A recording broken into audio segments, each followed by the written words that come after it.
What's going on, everybody? Welcome to another episode of Hollywood Already Did It presents Faces of the Moon, our Marvel pair-up series about Moon Knight and mind movies, thematic movies about identity and other things that'll pair up nicely with Moon Knight. As always, I'm your host, Blake Schultz, and with me is Terrence Tatum. Hello, everyone. And Jamie Jurok. Hello. So here we are on episode 3 of Moon Knight. We're halfway done, which doesn't seem fair. We were spoiled for a long time where I felt like every week I was just getting new Marvel content. And now the idea that this is almost over and then I have to wait till June for another Disney Plus show just seems egregious. I know there's Obi-Wan in there and Doctor Strange and plenty to satiate me. But how did you guys like episode 3? Oh, it was really good. I think it's my least favorite of the 3, but I still really enjoyed it. I liked the Avatar stuff a lot. I really liked Layla's kind of relationship with Steven, which I'm going to talk a lot about later when we talk about our movie of choice today. So I dug it. I'm just, and I hope we get more Khonshu because I love F. Murray Abraham and I need him to not be a poor little statue. Oh, I'm sure that there will be much more Khonshu to have. Yeah. I can't see us. No. Terrence, how about you? I'm in the same boat. I thought this was the episode that I liked the least. That's not to say that it's a bad episode. It's just out of the 3 of them, it's the one that I cared for the least. Because the episode, this season sort of changed. It became this like adventure film. And that's probably in the ranking of genres, while I still like them, that is probably of a lower tier than what we were getting at the beginning.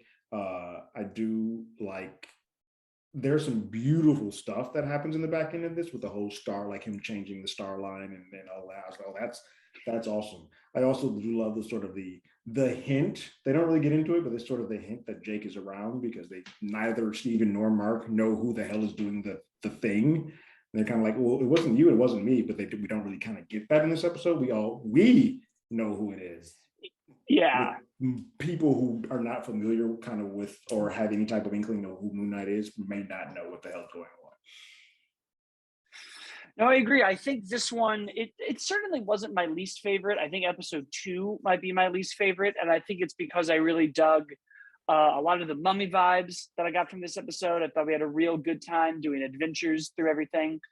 I really enjoyed kind of the reverse of the other 2 episodes, seeing Steven begging for control and they're like, well, this is what I can do and what I can handle and we don't have to hurt these people. Although part of me was like, you gotta stop looking at these mirrors, man. You gotta just There was one sequence, not the first time, in the night that made sense, but there's a second point where he has the guy in the alley and it's like there's a mirror just happens to be standing by. I'm like, at this point, guys, stop. This is getting a little too convenient now. If there's a mirror that just happens to be right here.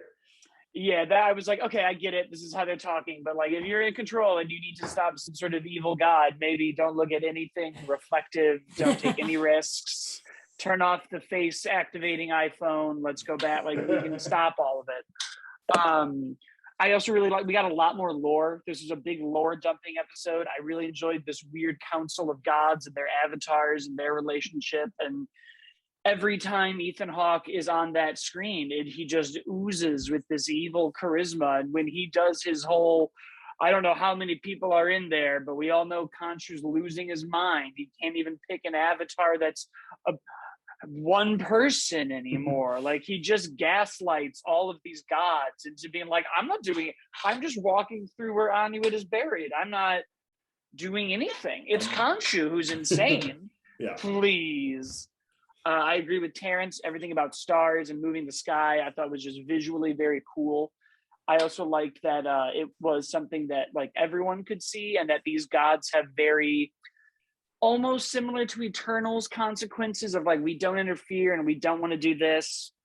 I like that we're starting to build up these other mythos in Marvel, similar to the comics, where we've got like Norse and Greek and Egyptian and everything else under the sun. And I wonder if there's going to be any deeper explanation to that, or if they're just like, screw it, like, which is fine. I don't really need them to try to explain religion and the afterlife and why all of these things coalesce and coexist. But I also now desperately want, and I know I won't get it, and I know this is counter to everything I've been saying, I would now very much like one scene with Thor and Moon Knight that Taika Waititi has written, where he's just like, I don't even know these Egyptian gods. They don't even have a palace. They have tombs. This is pointless. What are we even doing here? I want to see some sort of now the Norse gods being like, they're pointless. They don't interfere. They don't help. Think of everything they could have done. This is worthless. They just want to be idolized. I'm curious to see where it goes now, since we have Khonshu's even like, tell Mark. He's like come around to Steven, and I dug that also, that suddenly he like respects everybody that's in Steven and Mark's body, instead of just being like, the loser's in charge. The weak one is in command. Yeah. I'm curious now. There's a lot more pieces on the board than just stopping one god. We now have a whole like, we have to convince them to free Khonshu. We have to stop Ethan Hawke. There's a lot more happening than just like debating their personalities and switching control and just getting to the MacGuffin of the show, which I really enjoy. But I am not. And we also got some weird Deadpool action. We got spears going through him. He's healing up. I dug that. I just want more. I just don't know that 3 more episodes is going to be enough to fully give me everything I want. But I feel like I've said that a lot. And that's like every single every time. Of the show. How are we going to do this in 3 more? I don't know. Don't know. You got enough time. I don't see it. And then they release some hour-long episode that just gives everything you need. Yeah. But it's great. I'm curious to see where we keep going, and I do want Jake Lockley to show up. I now want to see all these other Egyptian gods that we've teased, and I want to see what all their avatars do. And we've done so much different world building in this episode than we've seen in Marvel. So now I am like, no, I need to see all of it. I want to see what all these dudes are up to and all their avatars and this weird council that we have, and give me all of it. Yeah.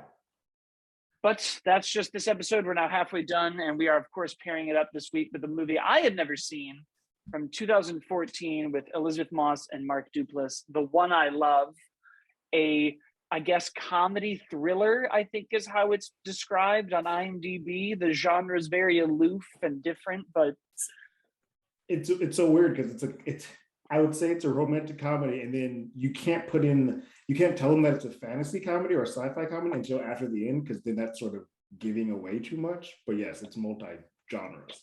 Yeah, because I picked this week, and when I did, I was like, don't look what it's about, just watch it, because it is. And what I usually say when I describe it is like part mumblecore, part thriller, sci-fi thriller, and it's kind of because the Duplass brothers like really kind of invented mumblecore in the mid to late 2000s, which is basically, if our listeners don't know, kind of improvised dramedies, super low budget, that were really big in the late 2000s. That kind of like, I love mumblecore, and it's not really a thing anymore. We've kind of moved past it already, which is crazy, because it's like we got a new genre for the first time since the mockumentary. Mm-hmm.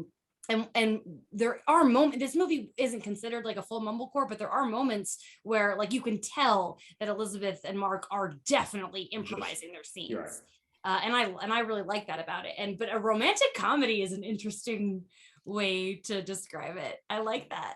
I mean, that's definitely like the start, is it has like a very romantic comedy vibe and even like archetype to it and structure, but everything else in it is so beyond that. Yeah. And fun fact, it was directed by Charlie McDowell, who was the son of Mary Steenburgen and Malcolm McDowell. So Ted Danson's his stepfather, which is why Stepdaddy Ted Danson was in the movie. And Mary does have a phone cameo. She's the mom on the phone. Yeah. So some Hollywood nepotism for you there. That makes sense, because a part of me was like, how did this get made? Like there really was, it really reminded me, you're right, of this weird like probably 2008 or 9 up through like even like 2015, I feel like is when it faded, of these like indie dark comedies that are like very dramatic, like even Landline and Obvious Child and Joshi all kind of like fall into this umbrella of like your sister's sister is in there too. That's like strict mumblecore, and that is my favorite. I love it. I love that movie. Yeah. And you're right, we don't get these anymore, and I don't know why this like super cheap like this movie especially, the whole time I was like, this is like one location, maybe two, three actors. This is the most, like, I moved to LA right around when the Duplass brothers were really picking up steam. The league was getting big, and like every interview they did, they were like, just get a camera and do something like this. Like, this is like, I don't know why, like, you should. And a part of me is like, okay, well, you have a little bit of nepotism and Ted Danson in there helping you out, but like, this movie had a very small release and it was not like big, and I it's had there. never until, and I'm so glad you did, because I loved it, but I had never even heard of this film until you positioned this as one of the ones that we were watching. And I was like, oh wow, okay. And now I'm obsessed. Oh, see, I'm so glad, because I was curious, because I have not seen it since it came out, and I loved it the first time I watched it, and I really liked it this time, but not as much. It doesn't have this like as much of a rewatchability because you know what's going on. So I was curious if how you guys felt, it being 8 years ago. So it seems like you liked it more than Blake, maybe. It sounds that way, yes. Yeah, it's interesting. I guess we'll probably have to do full spoilers, and I feel like this is going to be the biggest chunk of this episode because this movie is very unique and singular. Don't listen to this if you have not watched this movie. For the love of God. This is a movie that I fully say, if you have no idea, watch it blind. I think it's on Tubi, but I just paid for it on Amazon because I don't want to deal with the ads because it's on Tubi. I watched it on Tubi, and those ads come at the most inopportune times. But I was like, I'll rent it for $2.99 so I don't have to watch some like Chevy commercial about why they care about me. I don't need to do that. But yeah, the movie follows Elizabeth Moss with Mark Duplass, and it opens in their only real therapist session you see with Ted Danson as this like. And I think this is almost immediately my weird issue with the movie. It's right away like, this doesn't feel real. And it's so clear that it's like, oh, Ted Danson is either an allegory for the devil, something else, some bigger construct. He's doing something, and he sends them to this retreat. And at the retreat, they meet the idealistic versions of themselves and then battle for their identity and who they are. And along the way, there is some comedy and some scares and some questionable scenes. When Mark Duplass tricks somebody into doing something, that I was like, I don't know about this. I think that might be. I think he's now the villain. Yes. He's the bad guy now. There are moments in this movie that make me deeply uncomfortable, especially even though the end isn't, I don't know if I'd call it shocking or whatever, but that last moment of this movie makes my like stomach lurch because it's just like, and like, that's it, it's over. And it just like, it makes me very uncomfortable, but in a good way. Probably a name for that kind of like trope and moment and genre. Because this whole time I was like, there's so much like this where the movie is so clearly meant to just be like, what do you think? It's a thought piece, like it's a thought starter. Yeah. And everything's like a simile and a metaphor for everything else. And I think that's my only issue is I'm like, man, there's some like cool sci-fi moments that I wish we went a little bit deeper. And I kept thinking about Us while I was watching it and being like, oh, but Us really goes there. And this movie kind of has this like, what's Ted Danson doing with these couples? And like, how does this work? And I was like, I want to get into some weird Cronenberg stuff now.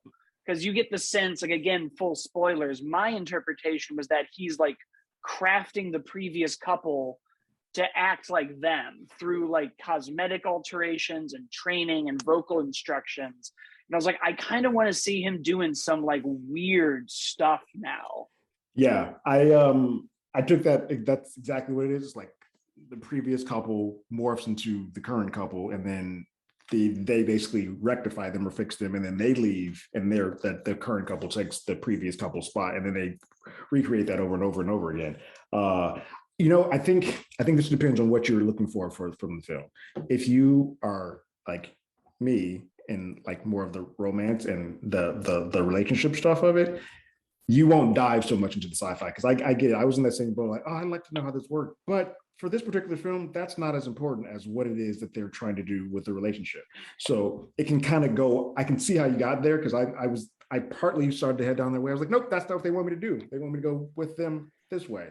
And so it got to the biggest thing, and I love movies that do this because it becomes how you view the film. If you're a half glass full or a half empty type of person, the ending sort of can go either way. You're like, did he take the false Sophie or did he take the real Sophie? And you can go either way. There's kind of merits to both. But I think that's what's the fascinating part of being like, and I just sat there like, this motherfucker just, Yeah, I don't it's know got a what this very is. like Us, Inception. Yeah. There was something else I was just talking about with my Us, roommate. Where I there was are like, but, literally 2 Elizabeth Mosses. Like, Again, yeah, I mean, yes. it's very, very, it's most like Us. It Mhm. really had like, but it has one of those like, ooh, which one endings? And I can't think of the movie I was just talking about last night where I was like, but it ultimately, even the director was like, but it doesn't matter. The point is that like, who cares which one it is? And I was like, this is a very interesting moment because like what I did really like about the movie is how they switched the characters' arcs. Because we start with Elizabeth Moss being like, you're stuck in the past and I want to move on. And her idyllic version of Mark Duplass is this like almost regressed, like bro-y, artsy, it feels like him 20 years ago. It feels like him 20 years ago, or it feels like him, you know how when we first started a relationship, how we put on an affectation of what, yeah, like, it feels like that was what he was doing at the start of this to be this perfect person for her. And then obviously once he got in and got comfortable, he kind of went back to the mean of who he truly is. She is still in love with the person that he was trying to pretend to be. And I liked that her arc was almost like, no, I would rather go backwards. And he was like, but I want to go forward. I don't want to be that person. I don't want you to be that old person. Like, I want to go this way. And she was just so infatuated by like who he was, or even because it didn't feel like it was who he could be, because it was too perfect. He was like a painter and working out and in touch with his emotions and and he was just like the dinner scene with the 4 of them, but he's just beating him at the game and he just keeps like getting in and making the jokes. But then you start to kind of see him unravel when he's like shutting down the second Elizabeth Moss. And you really do start seeing this like, oh, there's also a reason he's here. And we don't know what that reason is, but like he probably is putting on airs to get away with this new woman that he's falling in love with. And they'll be right back here. Like the danger, that's why ultimately at the end, when they're like 2 of us leave and 2 of us stay, and then magic happens, or, you know, maybe it's some invasion of the body snatchers thing, and they're just replacing people in these developments, and it's an alien invasion. But it's a really interesting movie. It's very cool. Jamie, you were about to say something. Oh, I just thought that we were at a good point to segue into why I think it's good for this episode, but finish your thought. I mean, that was pretty much it. I just was gonna like, I just wanted like a little bit more. I just kept being like, give me 2 more scenes to really make me like uneasy. Like I was either like, it's how I feel with a lot of mixed genres whenever we're like, it's a comedy and a drama. I'm like, crank up the comedy or crank up the drama, guys. Or like horror comedies, I'm often like, make me laugh or make me scared. Like we're tiptoeing on both. And I caught myself this time being like, really make me think, because I like the choice at the end. I was like, no, he's with the better one anyways. She was immediately ran off with this other person and was like, I don't even want to try to make this work. So like, no, this is fine. Yeah. Totally. And I think that, so the reason why I thought this would be good for Moon Knight is specifically because of the Layla kind of getting to know Steven, and this thing where like her and Mark are so damaged at this point, and you know they were married and who knows, but like Steven is just this soft sweet guy who looks like her husband, who is technically her husband, and he is obviously smitten with her and doesn't understand how someone inside of his body could have fucked that relationship up. And I think that pairs really perfectly with this movie. Also, just we've dealt with identity in terms of memory, in terms of, you know, multiple personalities. And in this case, in this movie and in this episode, it's a lot of how someone else perceives your different versions of you. And I think that was like an interesting parallel because, I think Mark Duplass had the capacity to be a certain way, but if like he had painted if that version of him had painted a bad picture of his wife and she made fun of it, he would have gotten defensive. And Right. that's one of my favorite scenes, where instead of, because it is a bad painting, and instead of getting defensive about it, he just jokes along. And that's something that the main Mark Duplass clearly wouldn't be capable of doing, and that I think is a theme of it all. It is, because I think that's essentially what the doubles are that they are these transferences, or these what the real ones see or saw in their mate. And I can kind of think that's sort of what happened within this one, is like Layla wants Steven because she knows that body, that person that looks like that acts this way, and I don't know you to act the way that you are. So it's kind of like that something's wrong here. And that's why it's cool when Ethan picks up those points, and the one I love, that he's like, you're not mine. And it's fascinating that, even though it's very duplicitous and it's kind of filthy, it's fascinating that Sophie can't pick up that that's not the real Ethan when that whole terrible situation occurs. Yeah, I think it's Or her Ethan.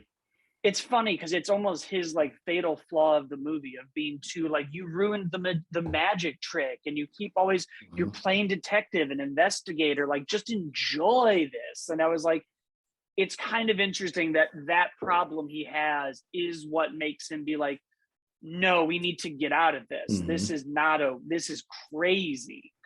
And you're right, Jamie, I didn't think about that we really, in this episode, for the first time, and not just even the love interest, but even the other gods and Ethan Hawke, and we see everyone else kind of be like, here's how we perceive you, Mark and Steven, and how it makes you seem. And I think when you look at this movie and that episode, you do get a lot of like projection onto it. And I think it is that weird, it's the inverse of don't meet your heroes, where it's like, don't meet the person that you've crafted in your mind. Because I mean, even in that movie, I was like, both of them are just too, it's almost like nauseating how like, oh, I'm making your bacon and I'm perfect. And you're just like, nobody, do people want to do this? Like, this is a fun vacation. But well, that's why the scene with the two Sophies is just probably my favorite in there, because you get the double Sophie to just, she's playing that Stepford wife thing for a minute, and then she just breaks the veil like, no, we're not playing this game. You're going to stay your ass here.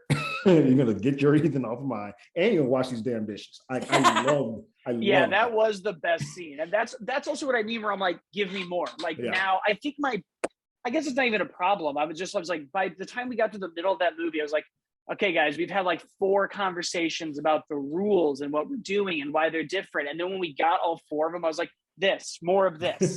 This is where I want to live. I want to see, this is the conflict. And when he breaks and runs and he convinces and he smashes into that wall, I was like, yes, this is where I want. Now give me one very weird, creepy, unsettling Ted Danson scene, and let's go home.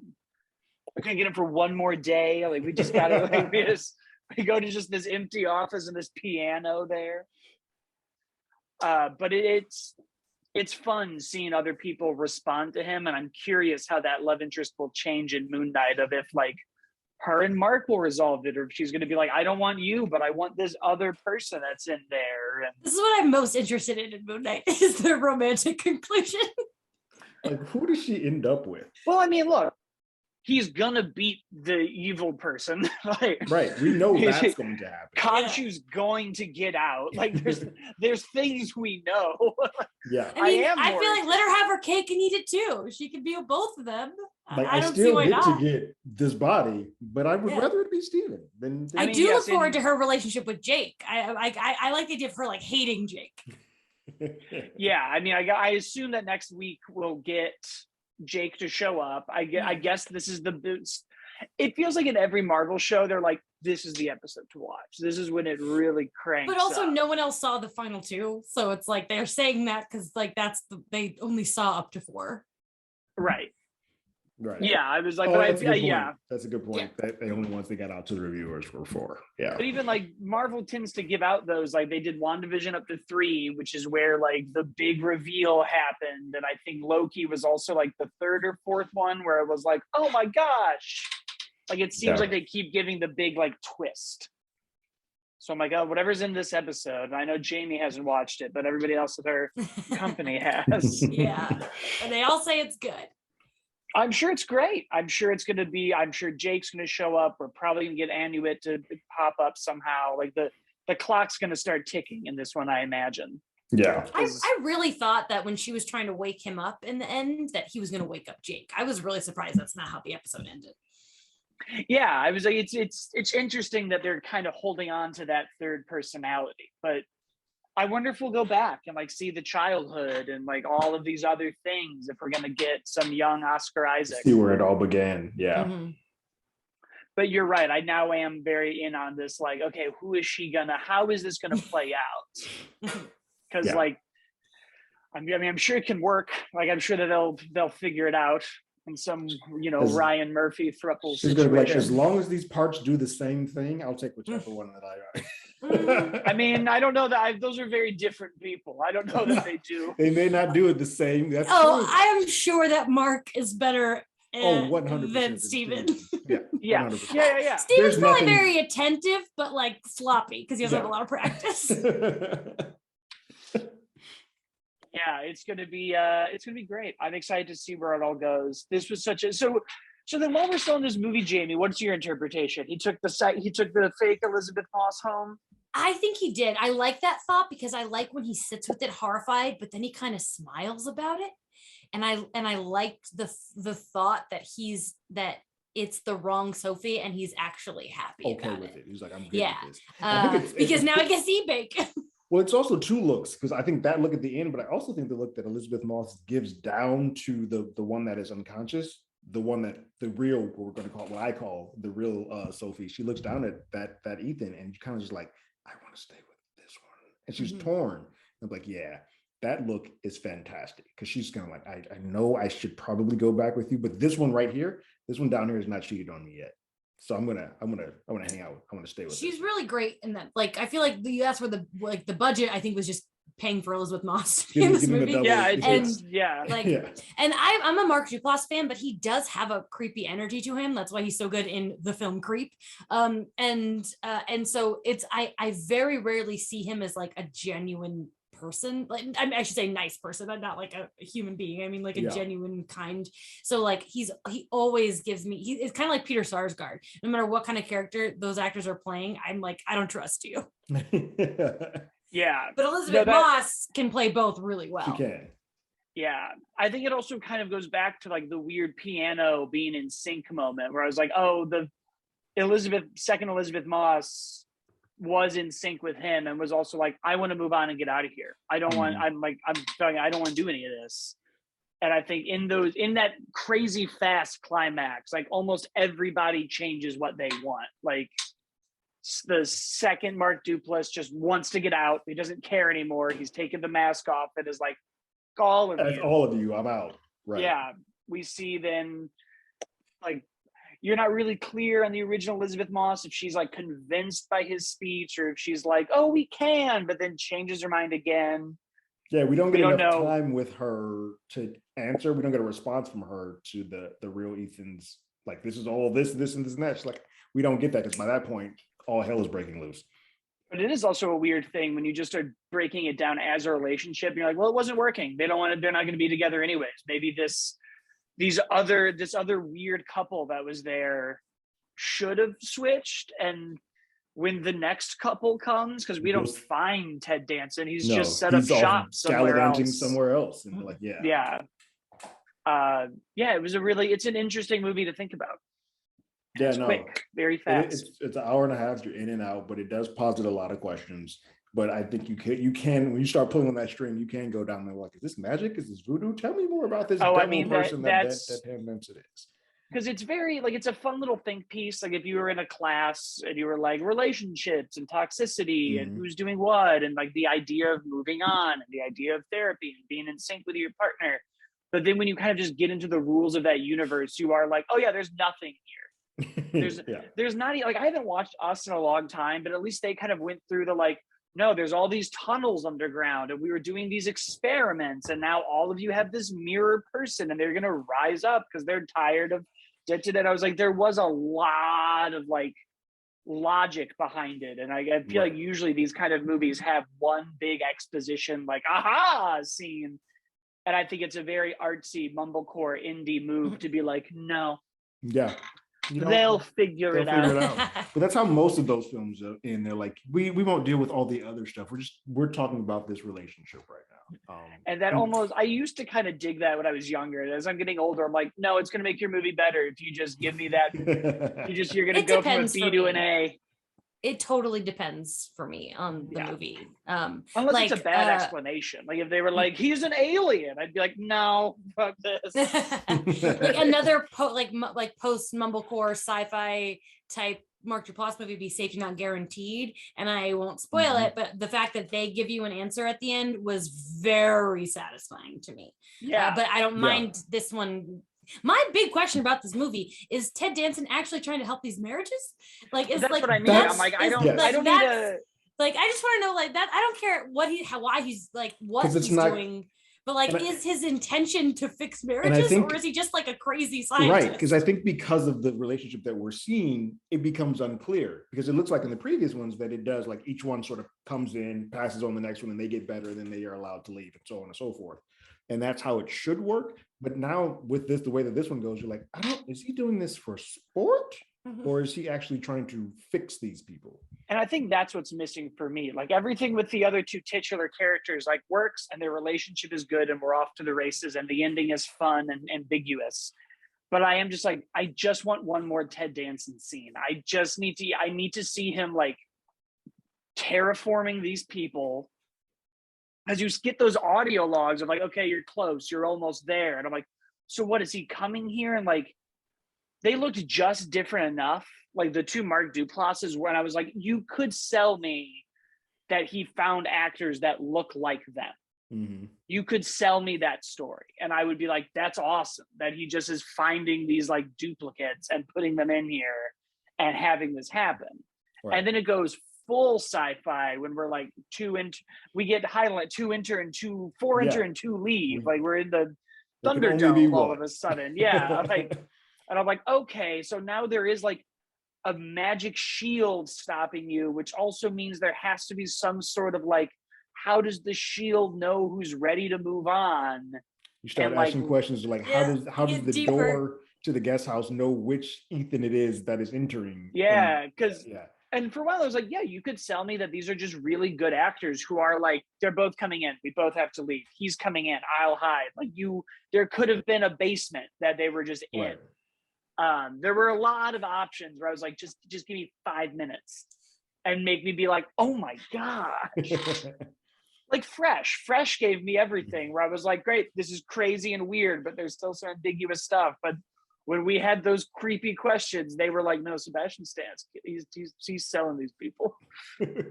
Well, no, I don't need to see it. Spoiler. No, you do, Jamie. You do. It is. It is. That is an unnerving movie. That's it, guys. I think that's it. Good one. Thanks for letting me pick this weird movie that's not well known. This was great. Yeah, I was like, man, it was made like $5,000 in theaters. I was like, this is like the smallest thing we could have found. I love it. Yeah, it's great. Everybody should go seek it out and watch it. Free on Tubi, the little app that could. It does. It keeps coming through. Whenever there's a movie, I'm like, it's on Tubi. It's showing up. Great. You can, of course, leave us a review on all the places where we are, iTunes and Google Podcasts. I'm at As Always Blake, Terrence is at Terrence Tatum, and Jamie is at Jamie Cinematics. You can see all the other stuff we do on YouTube. Terrence's episode-by-episode reviews of shows, our other Hollywood Already Did It podcast for movies that have been rebooted, and Jamie on Phase Zero with comicbook.com. And soon she'll be caught up to everybody. In a week, everyone will be on the same Moon Knight plateau on that show. We're close. We'll see everybody next week. Later. Bye.